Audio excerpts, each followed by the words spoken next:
We'll start out by announcing our captains. I forgot to do that last week, but offensively we got Travis Homer, and Homer, if you didn't know, had strained his calf muscle a little bit. We think he'll be fine, but he didn't go today. We think he'll be good.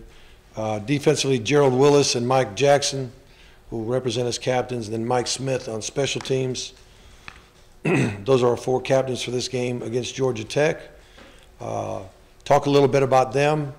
Coach Johnson's in his 11th season, actually the longest tenured coach in the league right now. But he's got 9 offensive starters returning, 6 defensive starters returning. 3-time ACC Coach of the Year. Really has done a great job there at Georgia Tech. And this season in particular, they've started a little slow, but they've won 4 of the last 5.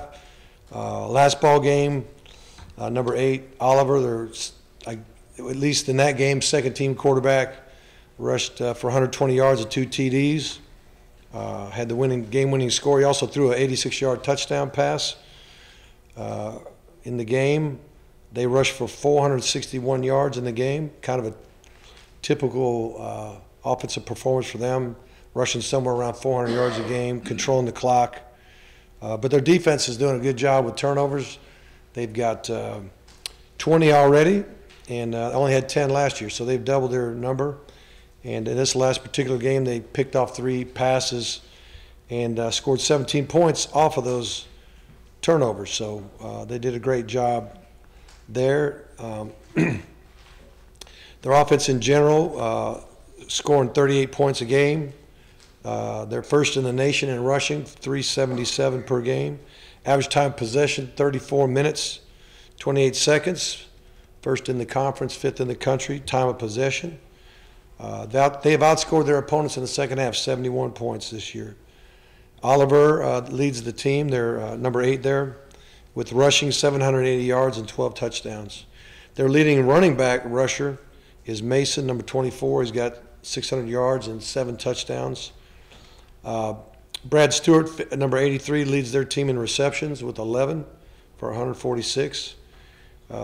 Last year, their guard, Parker Braun, number 75, was first-team All-ACC. He's got his 33rd start this week, and they've only been penalized 4.2 times a game. Defensively, giving up 28 points. They picked off 12 passes and 8 fumbles. We talked about the 20 turnovers. That's how they map out. Singing Moore, number 94, has got 35 tackles, 10.5 tackles for loss, 4 sacks, 2 picks as a defensive end. That's unusual to get that. I saw him get one last week, I believe. Henderson, number 54, has got 23 tackles. He's their interior D lineman, got 2 sacks. Linebacker 51, 40 tackles, 3 tackles for loss. And when you take Singing Moore and Henderson and Mitchell, that's 38 starts, 39 games played, and 44 games played respectively. So those guys got a lot of experience. They do have a freshman linebacker, number 45, and he's got 35 tackles and recovered 2 fumbles. Rivera, their safety, leads the team with 45 tackles, got 2 picks. And another safety, number 29, Carpenter, has got 30 tackles, 5 passes defended, 2 picks. So they do a good job there. Wesley Wells, their kicker, has made the 2 attempts that he has had for field goals. Not kicking a lot of field goals right now, going for it on 4th down a bunch. Their punter leads the ACC with a 45-yard average. He's got 8 inside the 20 and a long of 62. He's punted 7 of them for over 50 yards. And then Thomas, number 28, is averaging 18.8 on a kickoff return and 10 yards, almost 11 yards on the 4 punt returns that he's had. So that's a quick scouting report on Georgia Tech. I know what it's like to play in their stadium. Been there a bunch over the years of my career. I know their fans will do a great job. I think they got their white out, which is kind of a big day for them. And as we know, everybody in America knows it's tougher to win on the road than it is at home, and we're going to be at their house. So it'll be a great challenge for us, and a lot of things will be a challenge for us, the way they way they play offense and how important every drive will be on our offense. So it's going to be a very important game for us. So with that, I'll open it up. Mark, I know this is probably more of an off-season question, but since your fans want some insight to what your mindset is your mindset as of November 6th, A, I have a great coaching staff, these are the coaches I want with me moving forward next year, or is your mindset, B, I want to evaluate that over the next month and I'm not ready to make any decision about whether this staff should return? Well, first of all, I don't make any decisions like that mid-season, and but number one, I can answer that I have a lot of faith in this staff. And with one other follow-up, have you given any thought or will you to maybe having Thomas call plays for one of the final games just to see if that's a direction you might want to consider going this offseason? Right now, I've not even thought about that. Mark, you alluded to it a little bit at the end of your remarks, but when things aren't going great offensively, how much more pressure is it put on you knowing that if form holds, there aren't going to be a lot of possessions in this game? Because even for them, right. 6-7 play drive can take 3-4 minutes. Oh yeah, well I was watching one game where I think it was a Clemson game, watching Clemson's offense versus Georgia Tech's defense. And the first time they saw the ball was 7 minutes, 13 seconds in the first quarter. And it was still 0-0. So, you know, they ate up 7 minutes, 30 seconds, 40 seconds, whatever it was, on the first drive of the game. And then, you know, Clemson finally got the ball. I think their third time they touched the ball was about 10 minutes ago in the second quarter. So I didn't count the total possessions, but they're at that rate, it's going to be about 4 or 5 per half. And so, yeah, I mean, again, playing against them for the last 10 years of my career, you know, it's tough on an offense to be sitting there waiting for your opportunity. Like you say, if it holds true to form. But, you know, our defense has played well against them in the past, and I've got a lot of faith and confidence in them this week. But the bottom line is the best way to beat them is somehow either get turnovers or get them somehow get them behind the sticks a little bit, whether it's through a penalty or whether it's through a negative yardage play, which is hard to do because most everything's downhill coming at you. You know, Paul's very patient. He doesn't mind going for it on fourth down. He didn't mind getting 2, 3, 4, 2 yards on fourth down or whatever it is and get a first down and keep doing it. So, and then you always got to be ready for that shot. You never know when they're going to take that deep ball. And just like last week, 86-yard touchdown, first pass of the game. And, you know, I don't even know if they threw any more passes. I didn't watch every minute of it, but they don't throw it very often. But when they do, it's usually some type of a deep shot. So we got to be ready for that too. Quick follow-up. You haven't had him on all year, obviously, except for, you know, one catch in the opener. You played really well in those 5 games when it hadn't been determined that he was not going to play anymore. Right. How much of an emotional blow? This is not fishing. No, I understand. How much of an emotional blow do you think it was for your kids when they learned that he wasn't coming back? Now I'm sure it hurt everybody. I mean, it was shocking to go from the highly productive player that he was and, you know, spending the whole off season dreaming up all these wonderful things, you know, and then all of a sudden, bam, it's not only not playing this game, but he's not playing this season and he's not playing again. And I'm sure it had some type of effect on everybody. But I mean, I know for the coaching staff it's tough. I know for the players it's tough, but you know, for Amon, it's got to be especially tough, you know, because of the trajectory of his career, what it looked like, where it was going. You know, is different. And I mean, let's face it, the guy's a playmaker. I mean, you go to the Duke game a year ago, and he just catches a tiny little crossing route and ends up, you know, 75 yards later, whatever it is, he's in the end zone.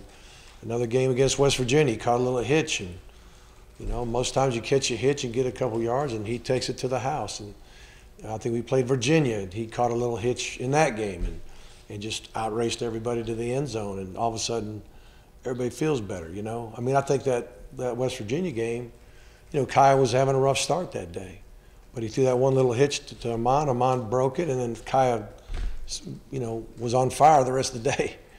So guys that can make big plays certainly they make game-changing plays and momentum-changing plays, and it's a tough blow to lose a friend, and a great teammate and a guy that is an explosive player. So, I talked to Amon probably 1 or 2 weeks ago just to see how he's doing and making sure he's taking care of academics and doing all those things. And he's doing everything he needs to do. He hasn't spent a lot of time around the team lately because it's just kind of been tough to just sit there and not do anything. But we love him and we want the best for him. But it was tough for everybody. Hey, Mark, obviously like a bump in the road. You've lost more games than anybody, I'm sure, imagined losing this year. It's not a bump in the road, but anyway. But I mean, like, fans, right. A couple of recruits decommitting. Yeah. What kind of urgency? You have an early signing day now for the second year. Yeah. And people are asking uncomfortable questions about coaches and things like that. Right. How do you manage all that with your early signing day? It's going to be really quick. Right. It'll happen quick. Well, we always stay in contact with our recruits all the time, in season, out of season. I mean, there's no time of the year where we're not communicating with those guys. And guys have decommitted a couple, and it's not all that common. I mean, just if you look around the country, there's people committing, decommitting, and all that kind of thing. But certainly when you're struggling, and people got some fuel to pour on what they consider a fire, they can get in the kids' heads. So we got to do a good job of just staying in contact with them and letting them know everything's going to be okay. And but that's certainly something that's got to be managed, and we're staying on top of it. Mark, how has what you've seen from your younger quarterbacks affected your recruiting approach for 2019, and are you recruiting quarterbacks for 2019? Right. Well, we're always on the lookout. We're always on the lookout. I do think the young quarterbacks are talented. I do think they've got the skill set to get the job done. I think they're learning as they go, whether it's through coach getting some game reps, or guys just still getting practice reps. But I do believe these guys got the ability to get it done. But we're always open-minded about finding ways to get us better at the QB position and really every position across the board. Mark, what have you seen from your quarterbacks in the 2 practices? Right. More way to go to evaluate who's starting. Yeah. What have you seen so far? I see both of them battling. I see both of them wanting to prove that they should be the starter, which is what I was hoping and expecting to see. Just even in between plays and doing a good job of trying to get everybody to keep the tempo going and just trying to be a guy who's a catalyst, quite frankly. And then when the ball snapped, make good decisions, make good throws. And it's very difficult to judge how throws are going to be made in the game, because no matter how hard you try, when you go against a scout team, it's very difficult to simulate reality as far as coverages and the coverages themselves, or even the technique or the ability of who you're playing against. And that's why we do some work against each other, the offense versus defense. We always have gone team run, what we call team run, against each other. We do team blitz against each other. We do third downs, red zone against each other. And we always do some 7-on-7 against each other, or normally do. But like a game like this week, because we're playing Georgia Tech, there's really not a lot of passing game that they do, that we do. So instead of us going against the defensive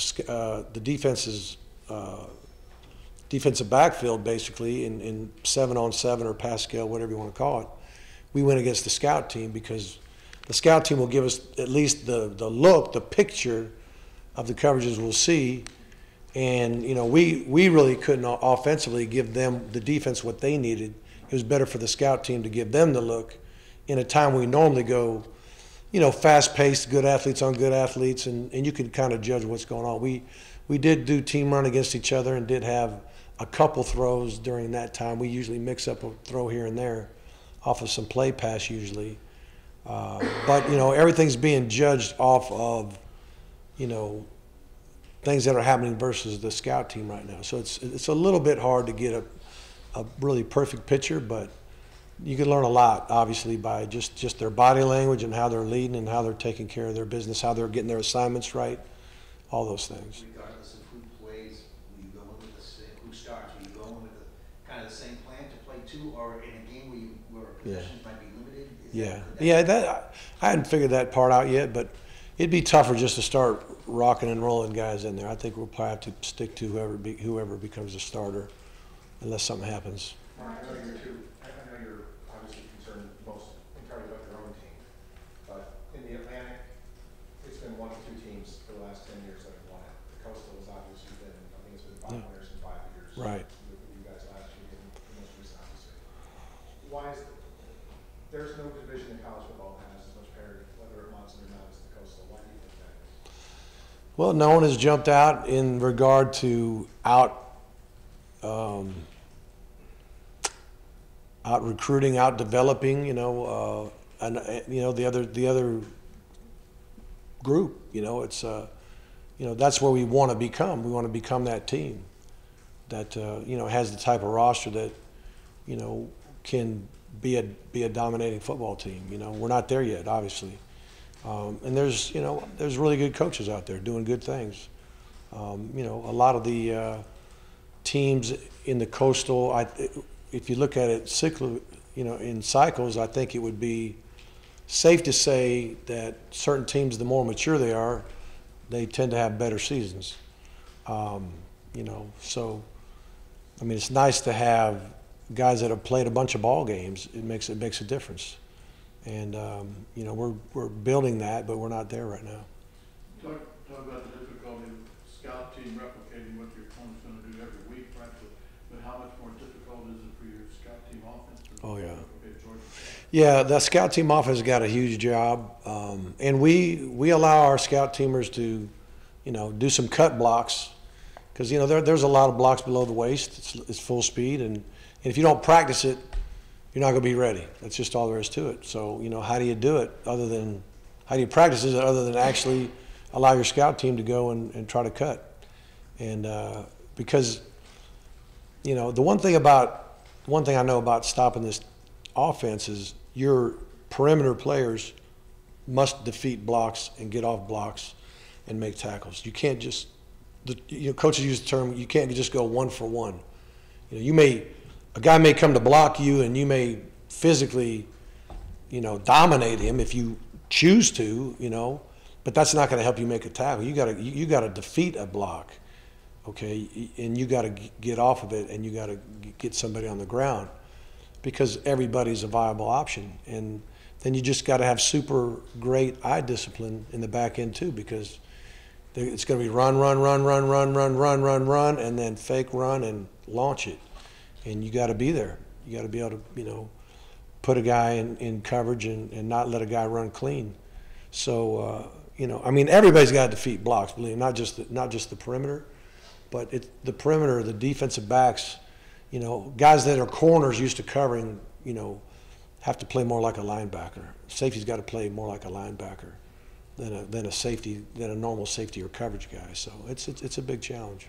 Is your thinking that on quarterback moving forward for the rest of this year, that the starter for each game should be based solely on who gives you the best chance to win? Or could a case be made, because you're probably not going to win national title this year, that you should invest snaps only in the young guys who will be here next year? Could that case be made?